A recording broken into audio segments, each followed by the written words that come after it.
Need something that won't spike your blood pressure? Well, you're in the right place. This podcast is made right here in North Carolina, but meant for neighbors everywhere. I skip the doom and go straight to the stories that make you smile, think, and maybe even feel a little proud to be human. Good morning, Wake County. Let me introduce you to someone who knows how to make an exit. Tank is a 65-pound African spurred tortoise. And if you're not sure what that looks like, picture a walking coffee table with a suit of armor. It's broad, dome-shaped, big shell, kind of like a rugged hiking helmet. Thick, scaly legs like ancient tree roots, and two beady eyes that say, "Hey, don't rush me, I'm thinking." And this is exactly the kind of animal you'd assume would never go missing. And yet, one sunny afternoon in Greenfield, Illinois, he did just that. Turns out the gate was open a little too wide, and Tank had plans. Imagine him thinking, "I'm not lost. I'm just on a slocation. Tell the humans I'll be back when I find myself or a dandelion buffet." 4 days later, Tank was found in a field behind the local school. He was just as cool as ever, probably full of clover and character growth. He's home now with a GPS tracker mounted on his shell, just in case wanderlust strikes again. Because when your tortoise becomes a local celebrity, you track the star. Hey, here's a quick detour for today's dad joke. What do dentists call their x-rays? I'll give you the answer a little later. Trust me, it's a punchline worth the groan you'll have when you hear it. If this podcast already feels worth your time, boop a like button if you can find it. Give it a 5-star review on Apple Podcasts. It helps more folks find this. And visit tapyournews.com to sign up for the free daily email. Suggest a town I should cover, or just send me a message. I read every one of them. It wasn't the sun that lit the road this week in Wake County. It was the flame of hope.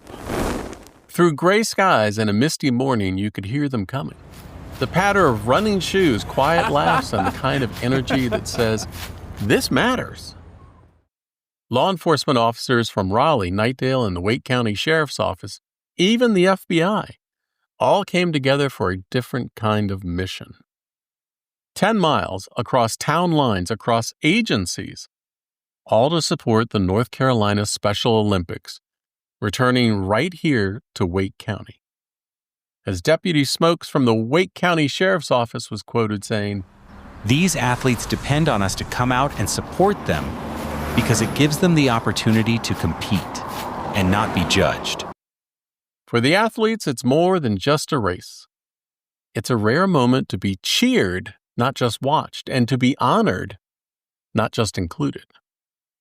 And while they ran, they talked about family, about life, about service that doesn't need sirens or citations, just sneakers. It wasn't just a run, it was a moving conversation, one footfall at a time. Dan Buber, an acting U.S. attorney, put it with a smile. We give each other a little bit of a hard time for, running together, which is a lot of fun. And retired Officer Don Connerly, who's been doing this for more than 30 years, shared why he keeps showing up.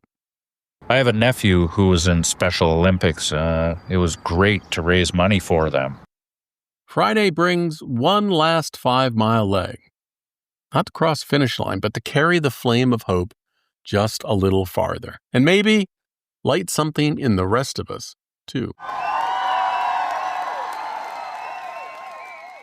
5 years ago, Trevor Turner didn't see much of a future. He was 39, behind bars, stuck in a loop of relapse and regret, a cycle that had swallowed over a decade of his life.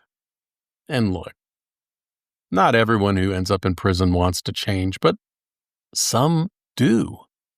And when they do the work, when they earn it, we ought to notice. Trevor just graduated from Bakersfield College with a perfect 4.0 GPA and was named President's Leader of the Year. He told Lisa Kimball in Bakersfield that things started shifting after he read The Purpose-Driven Life. It cracked something open. He began asking better questions. And when he stepped onto the Bakersfield campus, he was quoted as saying, "I knew right away I was where I needed to be." He studied. He mentored others. He helped in the counseling department. And then he started a podcast called The Free Hour, inspired by the single hour of freedom inmates were given during the COVID lockdowns. Sometimes 1 hour is enough to start rebuilding a life. Now, Trevor's headed to Egypt this summer on a fellowship. He's reported to have said, "I still feel like I have so much to do to make up for what I lost." And when asked what makes Bakersfield special, he didn't mention the sunshine or the palm trees. It's told that he said, "If you are a genuine person at your core, people treat you like family." From inmate to inspiration, from a single hour to a whole new life. We say we believe in second chances. Well, here's what one looks like.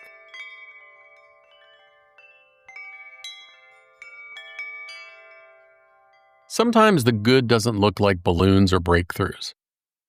Sometimes it looks like presence.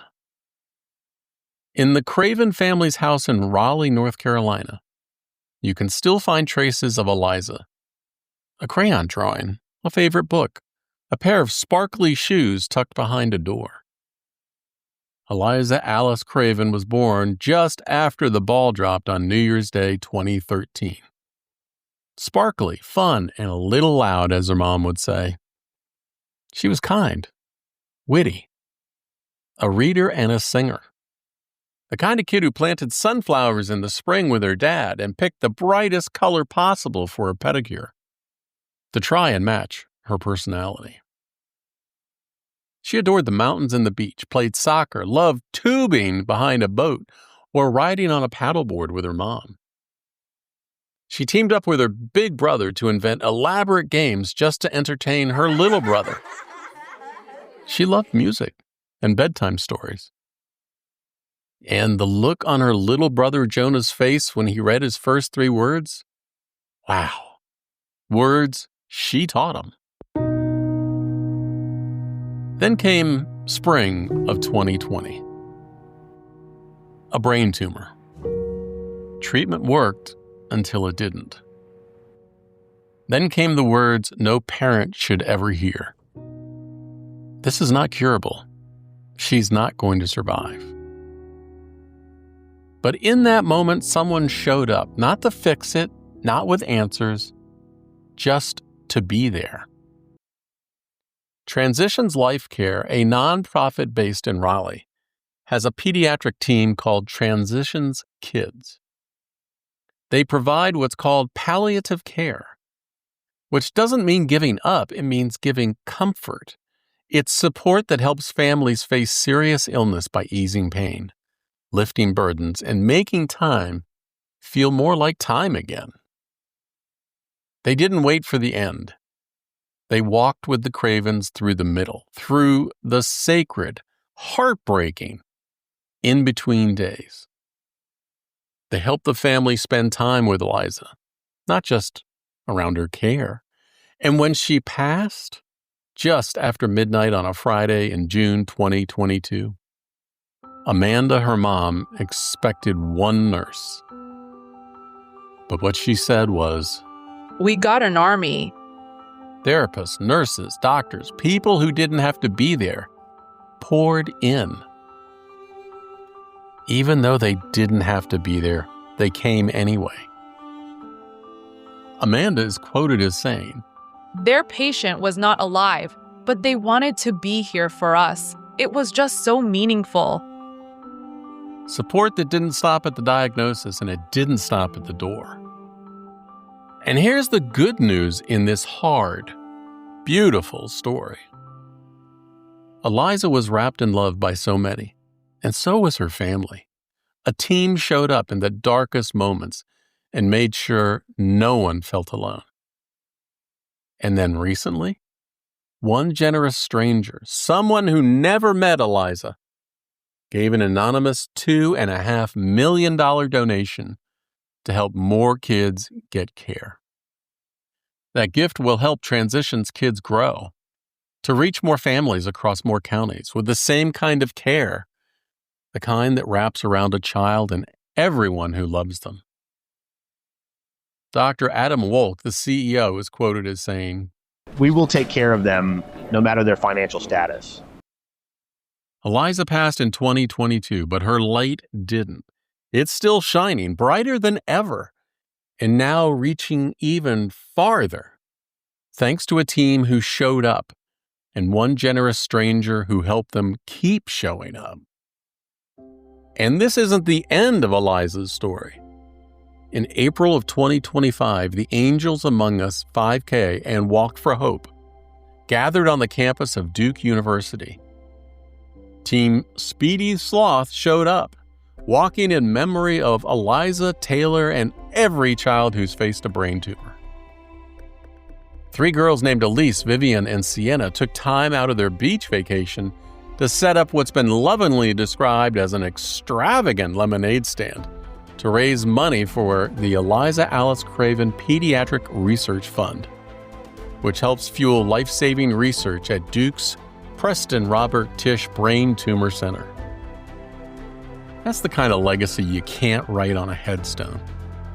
Only in hearts, only in lives touched, only in the hands of children passing out lemonade and hope.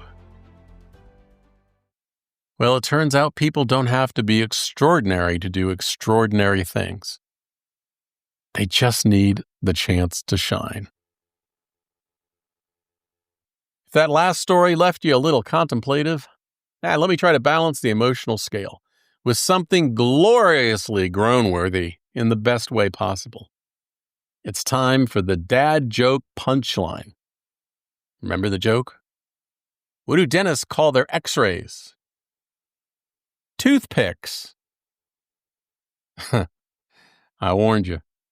If you enjoyed the podcast today, it's free to subscribe. Hit the like button. Tell someone about it. And if you're listening on Apple Podcasts, tapping those 5 stars only takes 3 seconds and does more than you think to help this little show grow. You can always find me at tapyournews.com. Send in a story idea, a kind note, or a town I should cover next. Take care. I'll see you tomorrow.